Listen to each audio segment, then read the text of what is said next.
Eh bien, tout d'abord, merci de vous être déplacés à l'invitation des éditions du Verbe Haut pour écouter cette conférence sur Sainte Julienne. Sainte Julienne de Cornillon est une pièce de théâtre en 3 actes et écrite en alexandrin. Julienne de Cornillon était une religieuse liégeoise du XIIIe siècle qui fut à l'origine de l'institution de la Fête-Dieu.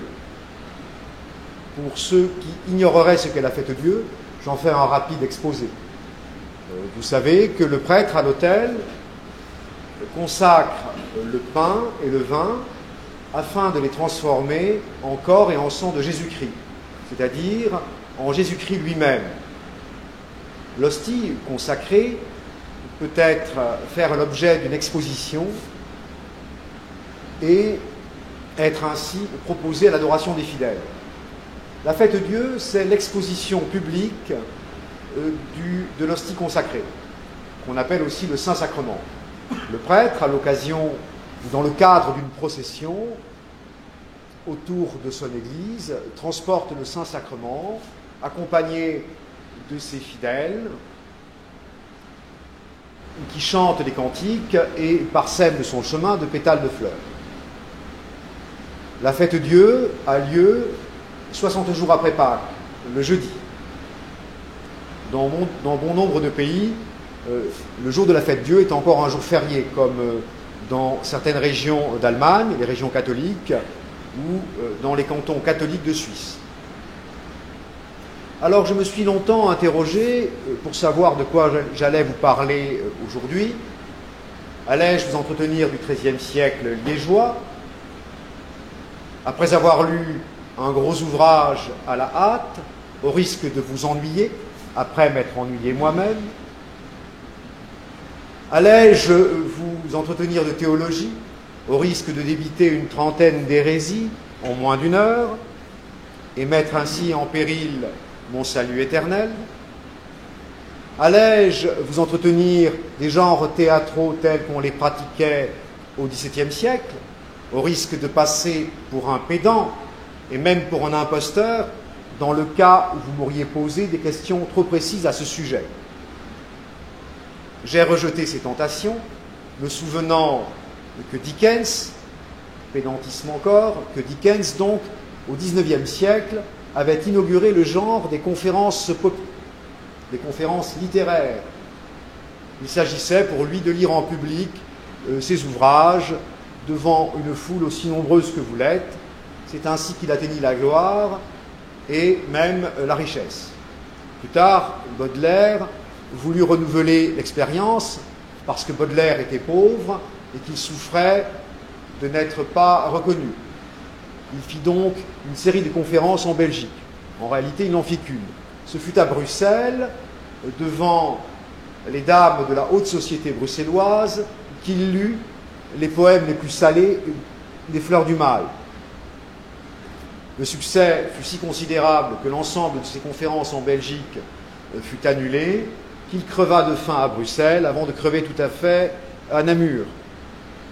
Peu de chances que je connaisse le destin glorieux de Dickens ou le destin calamiteux de Baudelaire. Je me maintiendrai donc dans un médiocre entre deux. Donc, Julienne de Cornillon est une œuvre littéraire. Une œuvre littéraire, c'est la mise en forme d'une matière selon une idée directrice. Je prends 2 exemples pour clarifier mon propos. Britannicus de Racine.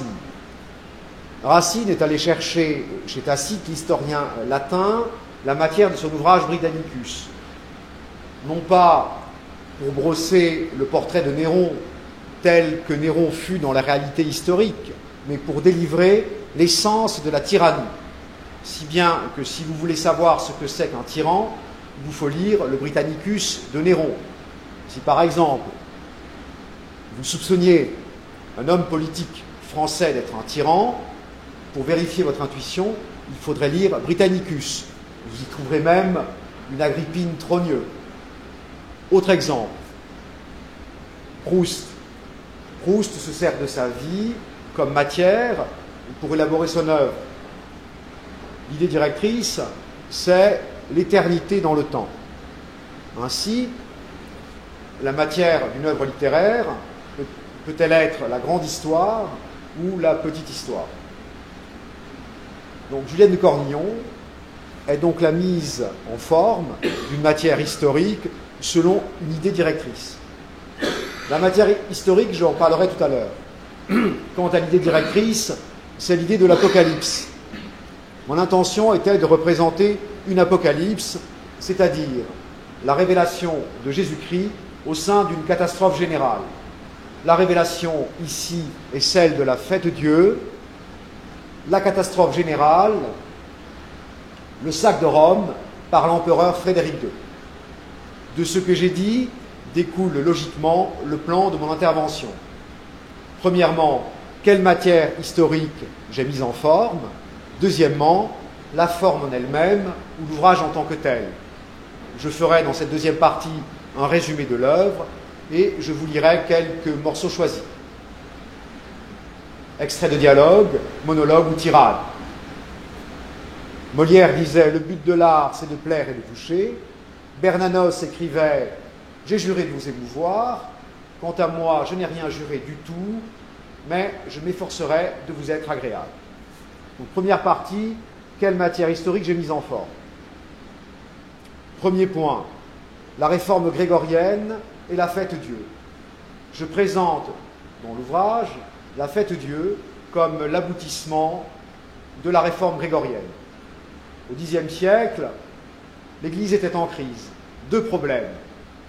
D'une part, l'empereur du Saint-Empire romain germanique prétendait imposer son autorité au pape et même intervenait dans l'élection des papes pour avoir un pape selon ses vœux. Deuxième problème, le clergé était entré dans un grand état de décadence. Beaucoup de prêtres étaient devenus, pour les uns, des nicolaïtes, pour les autres, des simoniaques, à moins qu'ils ne fussent les deux en même temps. Les nicolaïtes sont des prêtres qui vivent avec des femmes, les simoniaques sont des prêtres qui vendent les sacrements à prix d'argent. Au XIe siècle, les papes voulurent corriger ces abus. Ils entamèrent donc une réforme qu'on appela depuis la réforme grégorienne, du nom du pape Grégoire V. Deux points importants dans cette réforme, la création du collège des cardinaux, afin d'assurer l'indépendance des personnes qui allaient élire le pape. Deuxième point, le rappel que les prêtres devaient vivre dans le célibat. Alors pourquoi un lien entre la fête Dieu et la réforme grégorienne? La fête Dieu, c'est l'affirmation de la présence réelle du Christ dans le sacrement de l'Eucharistie.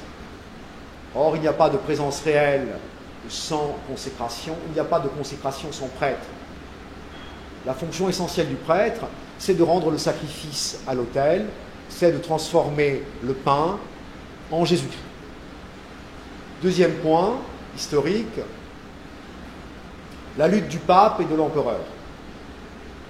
Les empereurs du Saint-Empire germanique, successeurs de Charlemagne, voulurent durant des siècles imposer leur autorité au pape. Cette lutte prit un caractère dramatique en Italie, où l'on vit s'affronter deux partis, celui des Guelfes et celui des Gibelins. Les Guelfes étaient les partisans du pape, les Gibelins les partisans de l'empereur.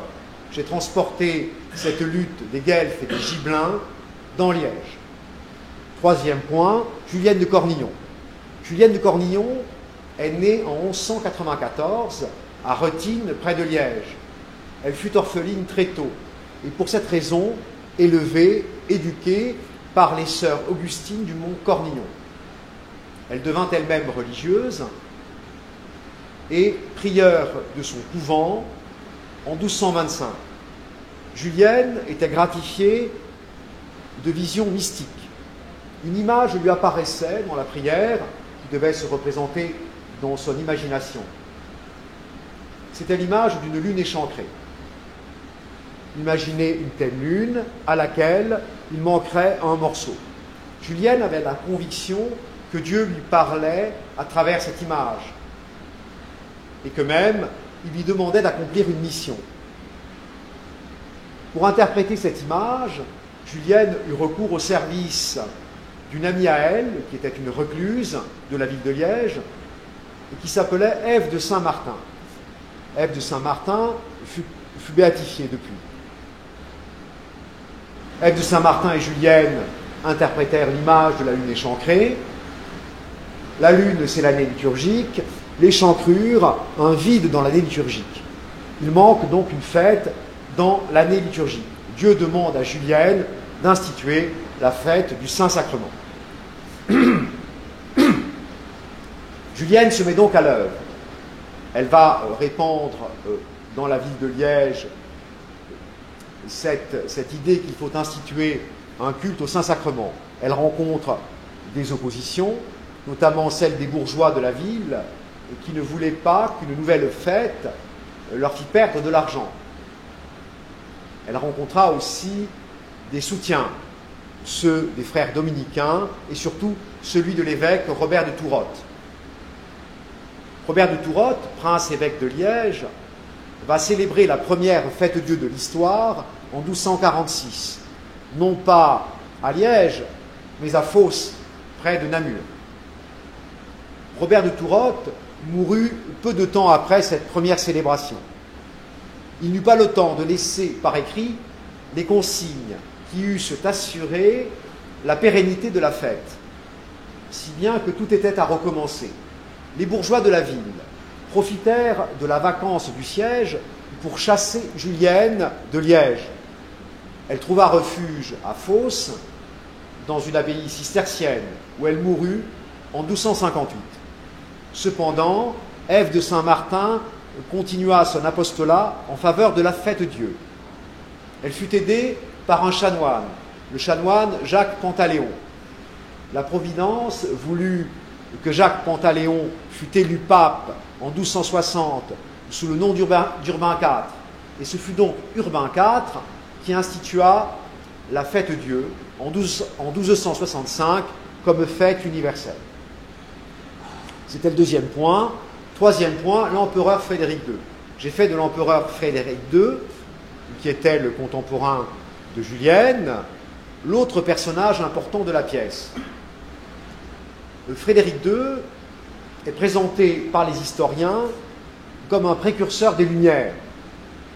Il créa ou posa les embryons de ce qui serait l'État moderne, l'État centralisé et administré, rompant avec les coutumes féodales. C'était aussi un homme qui s'intéressait à la science et qui fit venir chez lui, à Palerme, les plus grands scientifiques de son époque, notamment des scientifiques musulmans, car Frédéric II pratiquait aussi ce que nous appelons aujourd'hui le dialogue interreligieux.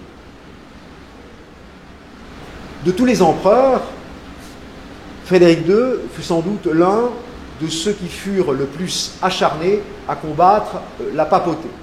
Il fit même le sac de Rome à la fin de sa vie. Les papes de l'époque, et notamment Alexandre VII, le nommaient l'Antéchrist.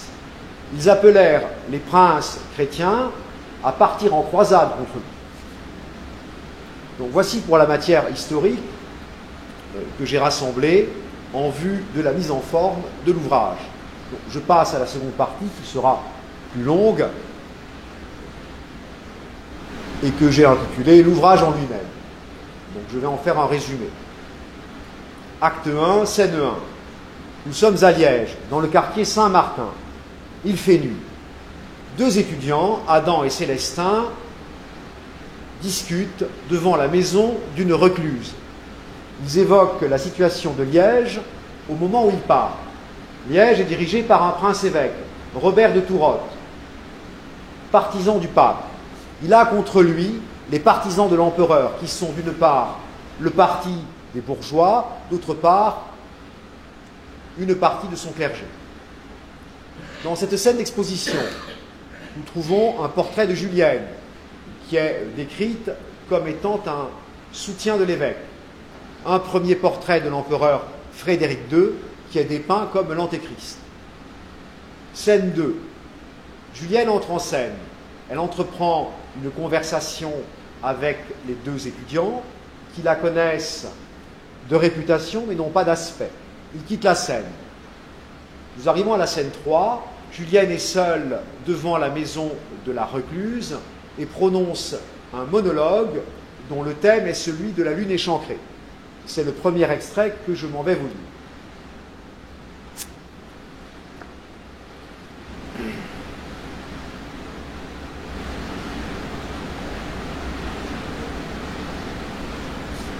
Cela fait bien 10 ans que la chose me prie.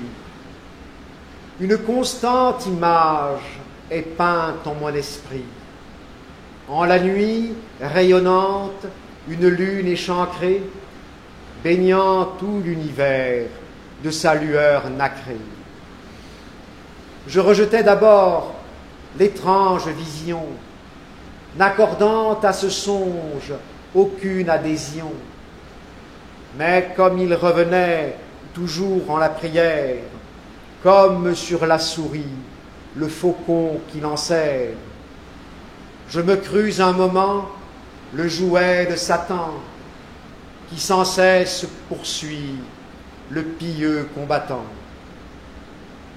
L'image, cependant, me suivant à la trace, infusait en mon cœur une sorte de grâce, dépourvu de ces traits qui font que l'assiégé se détourne des soins dont il est obligé. Elle avait ce pouvoir que le diable redoute, vers Dieu, vers le prochain, de me transporter toute. Revenu lentement de ma première peur, je compris que l'image émanait du Seigneur. Pour découvrir le sens de cette allégorie, je trouvais le secours d'une femme qui prie.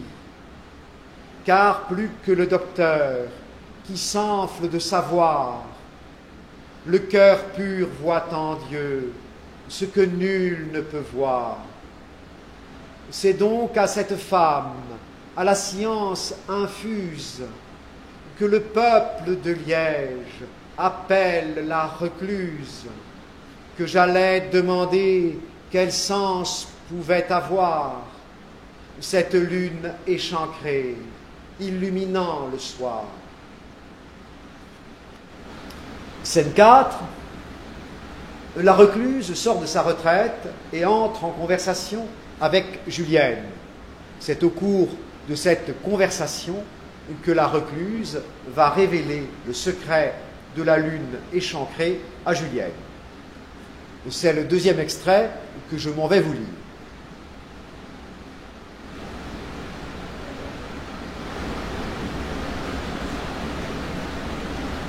Cette lune échancrée apparue dans ton cœur est de même, Julienne, un ordre du Seigneur qui t'enjoint aujourd'hui d'affirmer la créance que dans l'hostie le Christ perpétue sa présence. La lune, c'est la messe et le pain consacré. Le mal est figuré par son bord échancré. D'une part, c'est le Christ rachetant le coupable. D'autre part, le refus de sa chair adorable. Les enfants de Caïphe et des Juifs assassins prêchent partout l'erreur sur les mystères saints et voudraient que la messe où le Seigneur s'immole fût réduite au néant du signe ou du symbole.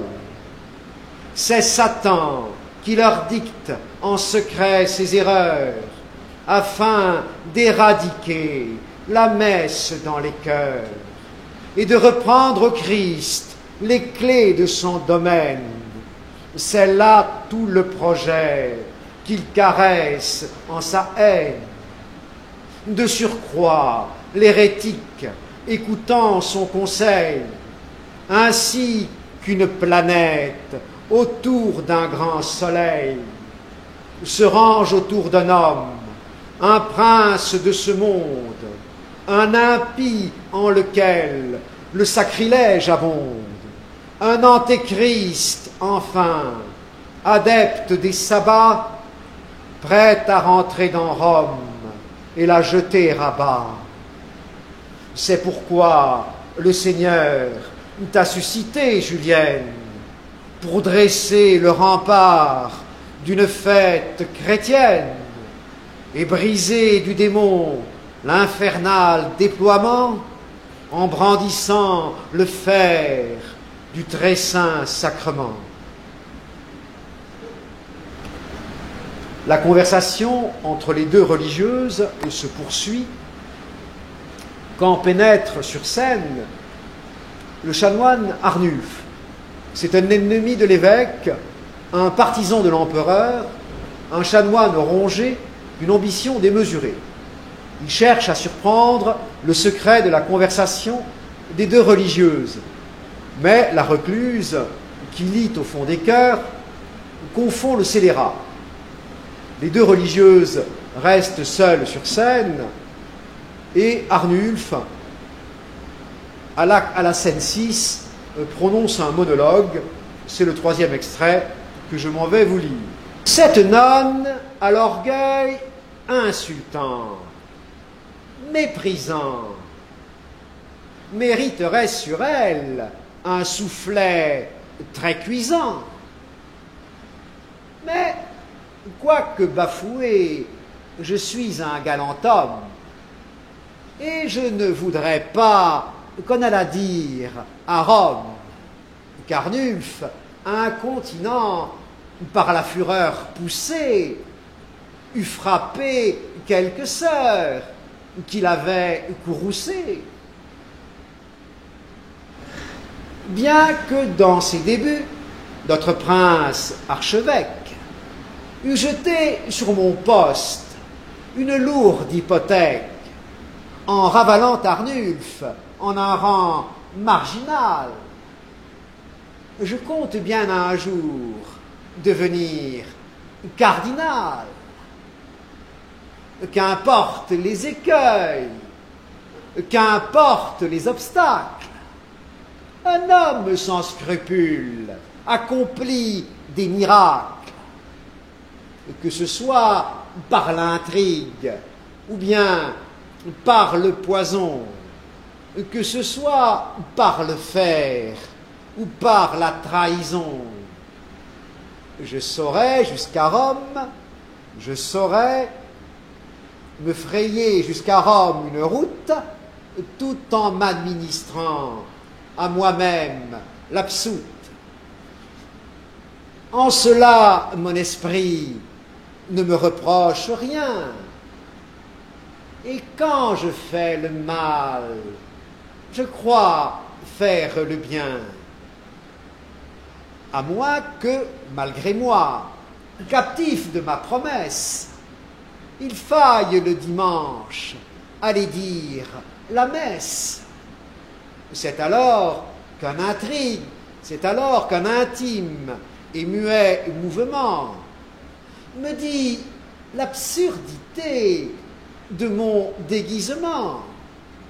Et je voudrais au feu consumer ma chasuble et rompre du serment le cep indissoluble. Autrement, je vais bien, je me goinfre, je bois, je fais l'amour le soir, près d'Herstal, dans les bois. Je me rends au conseil, je discute au chapitre, je donne mes avis, je dors, je fais le pitre. Et lorsque mon collègue, assoupi près de moi, se réveille d'un bond, suscité par l'émoi, je tape à double tour, en riant, sur ma panse, en disant « c'est ainsi qu'il faut que l'homme pense ». C'est pourquoi ces dévots, dans le fond, je les hais, laissant leurs souvenirs de funestes souhaits. Pour me rendre à nouveau l'âme libre et joyeuse, il faudrait qu'on jetât tous ces gens dans la Meuse, ou bien qu'on attachât leurs membres sur un grill, ou qu'on livrât leur chair aux meutes du chenil. Mais qu'est-ce que c'est donc que leur façon de vivre? Pleurer, jeûner, prier, méditer sur le livre, baiser les plaies du pauvre, embrasser le lépreux, faire accroire à chacun qu'il est un malheureux, que les joies d'ici-bas, ce sont des joies postiches, et pourrir de remords ces pauvres gens de riches. Il ne se fera pas sur terre de progrès tant que ces papalins n'en seront pas abstraits. Cependant, l'entreprise est en tout périlleuse et pourrait s'achever en flambée douloureuse. Depuis plus de 1000 ans qu'on s'y casse les dents, notre acquis nous enseigne à nous montrer prudents. Le dévot se remplit d'une vigueur étrange qui lui vient de ce pain que chaque jour il mange. Il oppose à la mort un front victorieux et change sa défaite en exploit glorieux. Son sang, quand il ruisselle, est comme une semence qui multiplie la foi quand le moins on y pense. La messe est son soutien, la messe est son renfort, la messe est une vie au-delà de la mort. Pour vaincre le dévot, il faut vaincre la messe. C'est ce qui changera sa vigueur en faiblesse. Par le fait d'un concile habilement mené et rempli de docteurs au credo surmené, nous pourrons instiller cette pensée dans l'âme que la messe est l'écho d'un très antique drame, de nos jours obsolète et dont on se souvient comme d'un accident presque antédiluvien. Quand on m'aura donné le rang cardinalice, je forcerai chacun à boire ce calice.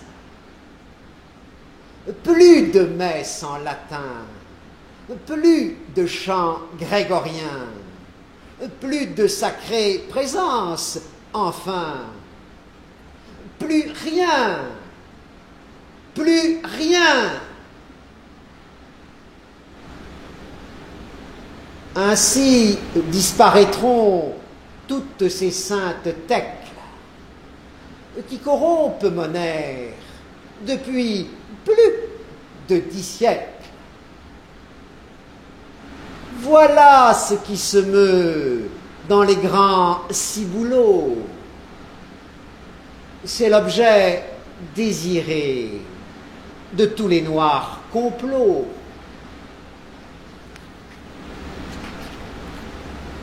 Ainsi finit l'acte 1. Nous parvenons à l'acte 2 qui se passe entièrement dans le palais des Normands en Sicile, résidence habituelle de l'empereur Frédéric II. À la scène 1, Frédéric II s'entretient avec son conseiller occulte que j'ai nommé Simon le Mage. Simon le Mage est un luciférien.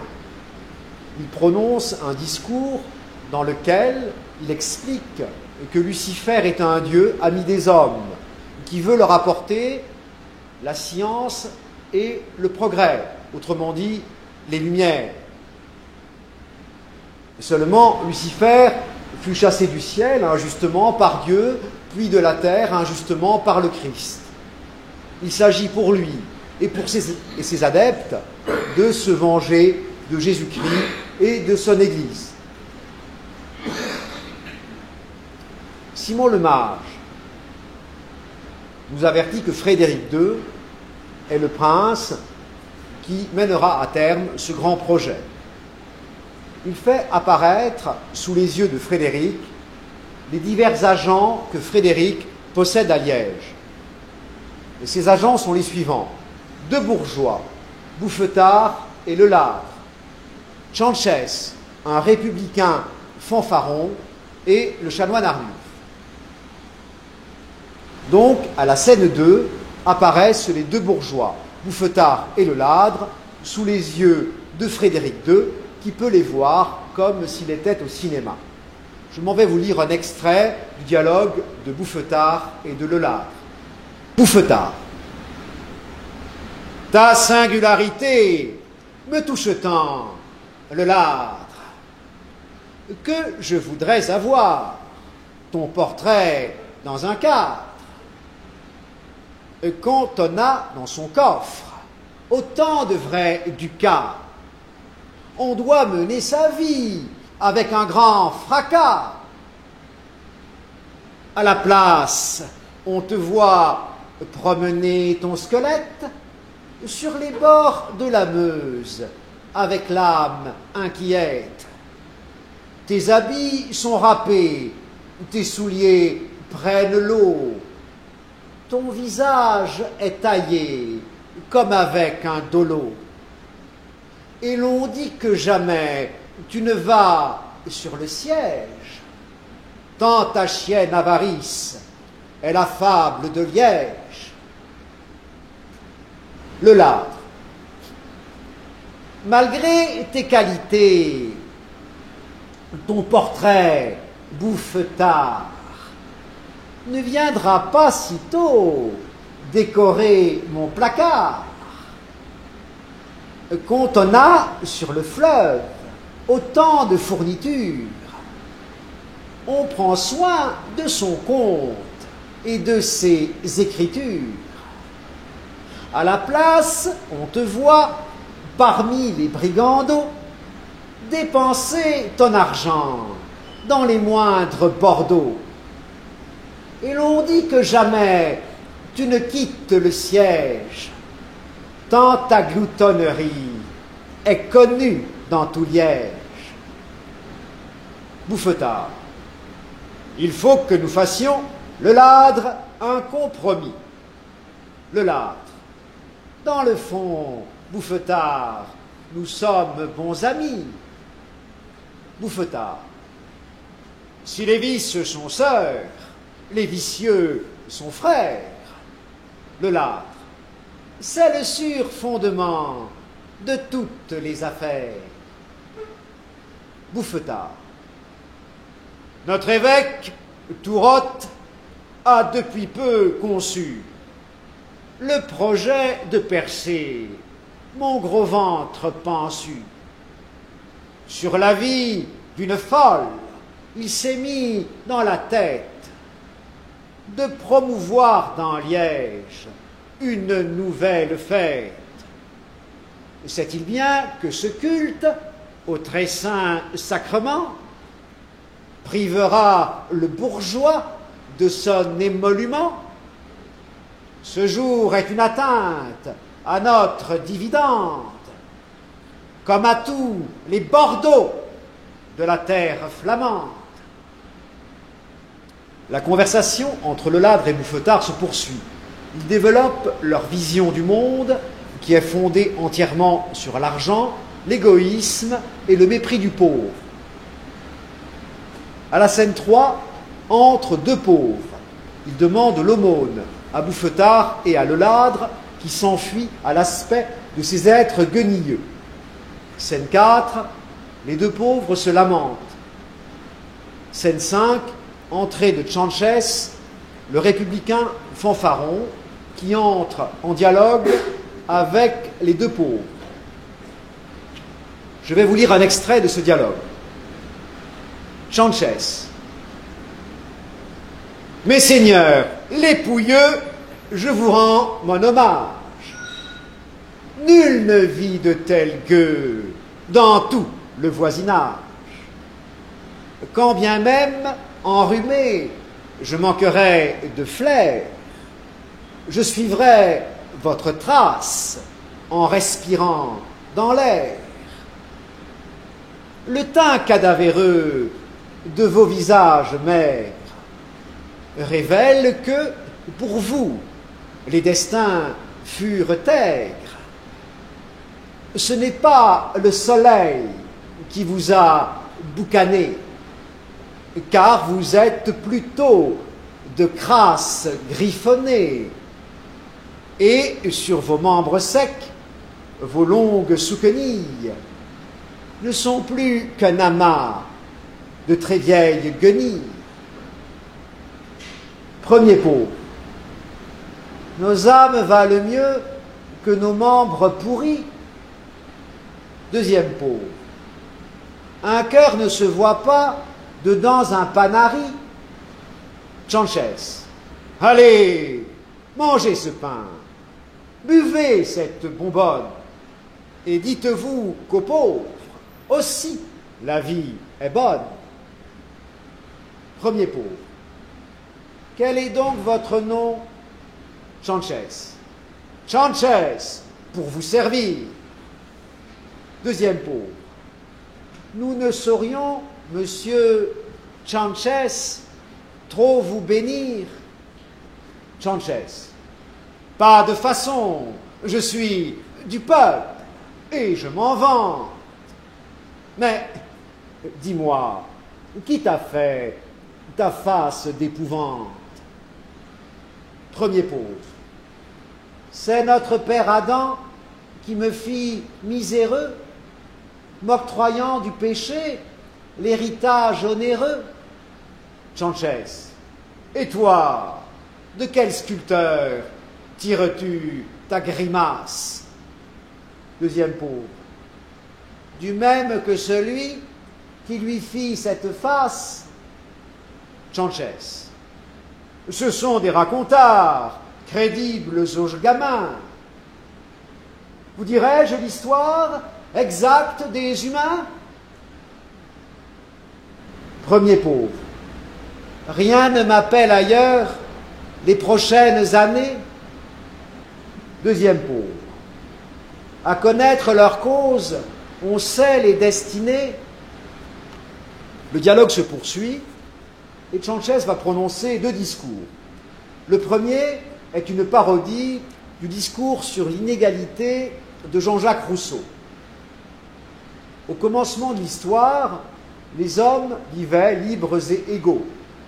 Mais un jour, un homme planta 4 piquets sur la terre, délimitant ainsi la première propriété. Il dit « Ceci est à moi ». D'autres l'imitèrent, et voici créée la classe des riches. Les propriétaires inventèrent les tribunaux, la police, l'État, pour maintenir les pauvres dans l'obéissance. Ils inventèrent même la religion pour faire croire aux pauvres que s'ils travaillaient bien ici-bas pour l'entretien des riches, ils auraient droit au bonheur éternel dans une autre vie. Deuxième discours de Tchanches, il s'agit d'une parodie du contrat social. Puisque la société est injuste et inégalitaire, il faut en faire la table rase et la remplacer par un édifice fondé sur le dogme de l'égalité. Les deux pauvres sont convaincus par les discours de Chánchez, ils le suivent pour faire la révolution dans Liège. Scène suivante, nous retrouvons le chanoine Arnulf qui entend des voix. Ces voix l'effraient. Deux spectres finissent par lui apparaître. Ce sont les spectres de deux hérétiques du Moyen-Âge, Ratram et Béranger de Tours, qui niaient la présence réelle dans le Saint-Sacrement. Les spectres de Ratram et de Béranger sont contrariés par l'œuvre de Julienne. Ils passent un marché avec Arnulf. Si celui-ci fait échouer l'œuvre de Julienne, les spectres lui assureront l'accès au cardinalat, voire à la papauté. Scène suivante, Simon le Mage prononce quelques paroles sur l'universelle vocation à l'enfer. Enfin, scène 9, qui est la dernière scène de l'acte 2, Frédéric, seul en scène, prononce un grand discours où il fait état de sa grandeur passée, de l'excommunication que jeta sur lui le pape, de la contrariété qui fut la sienne, de son désir de renverser le pape actuel pour le remplacer par un pape qui le servirait, lui, Frédéric II. Nous passons à l'acte 3, que je vais résumer plus brièvement en laissant le dénouement dans l'ombre. Acte 3, scène 1, nous sommes dans le couvent des Augustines à Liège. Julienne et deux religieuses préparent les ornements pour la fête Dieu. Elles apprennent, comme elles sont à ces préparatifs, qu'une révolution vient d'éclater dans Liège. Le prince-évêque, Robert de Tourotte, a été renversé. Il a été remplacé par un évêque partisan de l'empereur. Les scènes suivantes sont des scènes de tentation. Julienne va recevoir des visites d'hommes, des agents de Frédéric. D'abord, Bouffetard et Leladre. Ils cherchent à faire passer Julienne de leur côté, c'est-à-dire du côté de l'argent. Ensuite, visite de Chánchez. Ils cherchent à faire passer Julienne du côté du socialisme. Enfin, visite d'Arnulf. Ils cherchent à convaincre Julienne que les réformes qu'il entreprend pour le bien de l'Église doivent être suivies par elle. Ces réformes sont l'abolition de la liturgie, du dogme et de la morale, la soumission de l'Église à l'État. Enfin, la pièce s'achève par le récit du sac de Rome par l'empereur Frédéric. Voilà, j'ai fini mon exposé. J'espère qu'il vous a plu. Je vous dis à bientôt.